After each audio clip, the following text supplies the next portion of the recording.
السلام علیکم فرینڈز، آج ہم قصہ یوسف کا دوسرا حصہ بیان کرنے جا رہے ہیں۔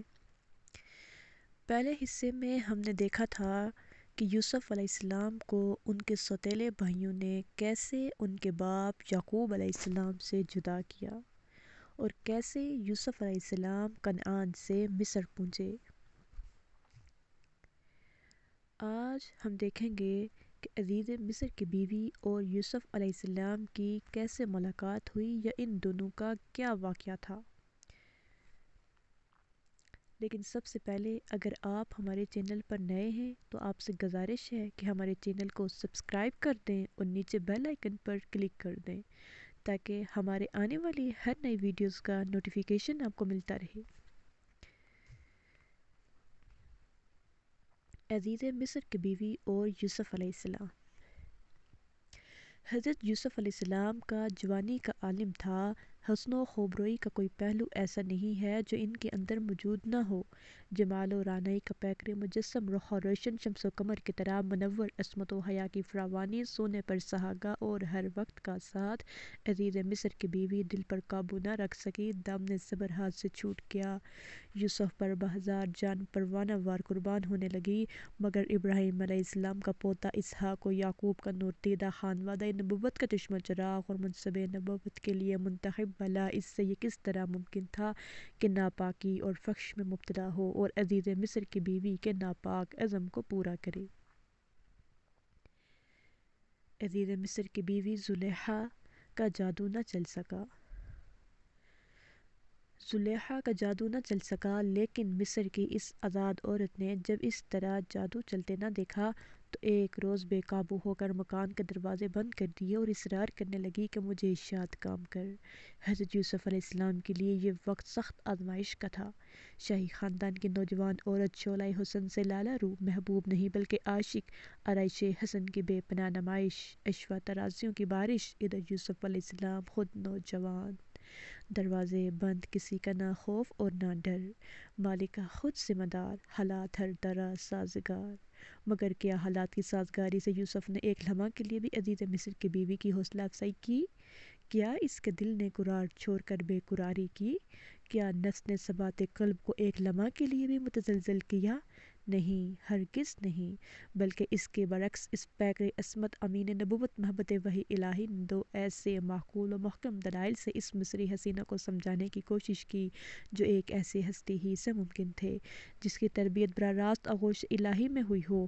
فرمایا یہ ناممکن ہے، پناہ بخدا میں اور اس کی نافرمانی کروں جس کا اسم جلالت اللہ ہے اور وہ تمام کائنات کا مالک و مولا ہے؟ اور کیا میں اپنے اسم رب عزیز مصر کی امانت میں خیانت کروں جس نے غلام سمجھنے کے بجائے مجھے یہ عزت و حرمت بخشی؟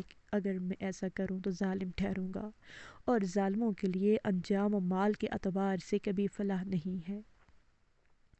مگر عزیز مصر کی بیوی پر اس نصیحت کا مطلق اثر نہ ہوا اور اس نے اپنے ارادوں کو عملی شکل دینے پر اصرار کیا۔ تب یوسف نے اپنے اس برہان ربی کے پیش نظر جس کو وہ دیکھ چکے تھے صاف انکار کر دیا، جیسے کہ سورہ یوسف میں ہے، اور پھسلایا یوسف کو اس عورت نے جس کے گھر میں وہ رہتے تھے اس کے نفس کے بارے میں اور دروازے بند کر دیے اور کہنے لگی آ میرے پاس آ۔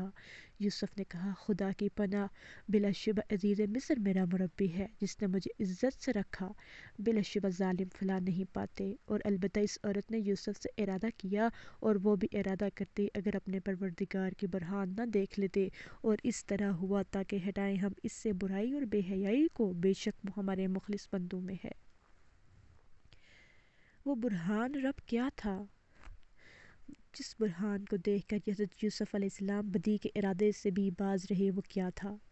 قرآن کریم نے یہ واضح نہیں کیا کہ وہ برہان رب کیا تھا۔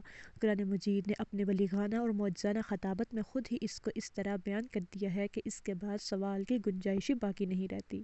دروازہ بند ہو جانے پر عزیز مصر کی بیوی کو حضرت یوسف علیہ السلام نے جواب دیا، ایسے مقام کے لحاظ سے اس سے بہتر جواب کیا ہو سکتا تھا؟ سو یہی وہ برہان رب تھا جو یوسف کو عطا ہوا اور جس نے عصمت یوسف کو بے داغ رکھا۔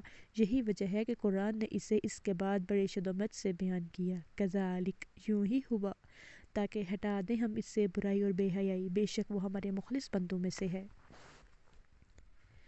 خلاصہ خلاصہ یہ ہے کہ حضرت یعقوب کی صورت کا نظر آنا اور ان کا اشارے سے منع کرنا یا فرشتے کا ظاہر ہو کر اس کو اس سے روکنا یا عزیز کے گھر میں رکھے ہوئے بت پر عزیز مصر کی بیوی کا پردہ ڈالنا اور حضرت یوسف علیہ السلام کا اس سے عبرت حاصل کرنا، ان تمام اقوال کے مقابلے میں برہان رب کی وہی تفسیر بہتر ہے جو قرآن عزیز کی نظم و ترتیب سے ثابت ہے، یعنی ایمان باللہ کا حقیقی تصور، مربی مجازی کے احسان کی احسان شناسی اور وصف امانت۔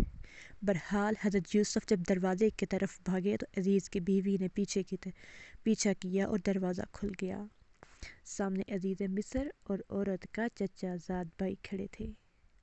عورت نے ان کو دیکھ کر سٹپٹا گئی اور اصل حقیقت کو چھپانے کے لیے غض و غضب میں آ کر کہنے لگی کہ ایسے شخص کی سزا قید یا اس دردناک سزا کے علاوہ اور کیا سزا ہو سکتی ہے؟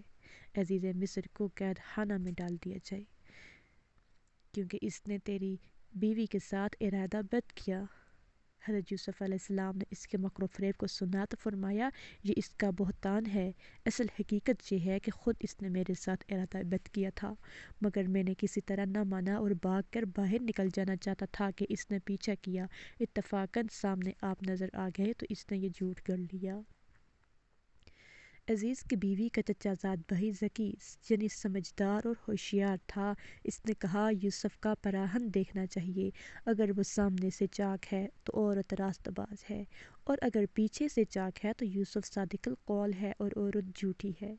جب دیکھا گیا تو یوسف کا پراہن پیچھے سے چاک تھا۔ عزیز مصر نے اصل حقیقت کو سمجھ لیا، مگر اپنی عزت و ناموس کی خاطر معاملہ کو ختم کرتے ہوئے کہا، یوسف سچے تم ہی ہو، اور اس عورت کے معاملے میں درگزر کرو اور اس کو یہیں ختم کر دو۔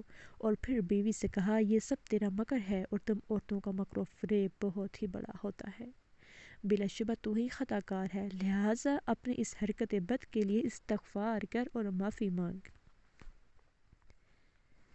عزیز مصر نے اگرچہ فضیحت اور رسوائی سے بچنے کے لیے اس معاملے کو یہی ختم کر دیا، مگر بات پوشیدہ نہ رہ سکی اور شدہ شاہی خاندانوں کی عورتوں میں یہ چرچا ہونے لگا کہ عزیز مصر کی بیوی کس قدر بے حیا ہے کہ اپنے غلام پر ریچھ گئی۔ اتنے بڑے مرتبے کی عورت اور غلام سے اختلاط کا ارادہ! آہستہ آہستہ اس طعن و تشنیع کی خبر عزیز کی بیوی تک بھی پہنچ گئی۔ اس کو یہ طعن بے حد شاق گزرا اور اس نے چاہا کہ اس کا انتقام لے، اور ایسا انتقام لے جس بات پر وہ مجھ پر طعن کرتی ہیں اسی میں ان کو مبتلا کیا جائے۔ یہ سوچ کر ایک روز شاہی خاندان اور عمائدین نے شہر کی عورتوں کے کھانے کی دعوت دی، اور جب کھانا کھانے کے لیے دسترخوان پر بیٹھ گئیں اور سب نے پھل یا گوشت کاٹنے کے لیے چھریاں ہاتھ میں لے لیں، تب عزیز کی بیوی نے حضرت یوسف علیہ السلام کو حکم دیا کہ وہ باہر آئیں۔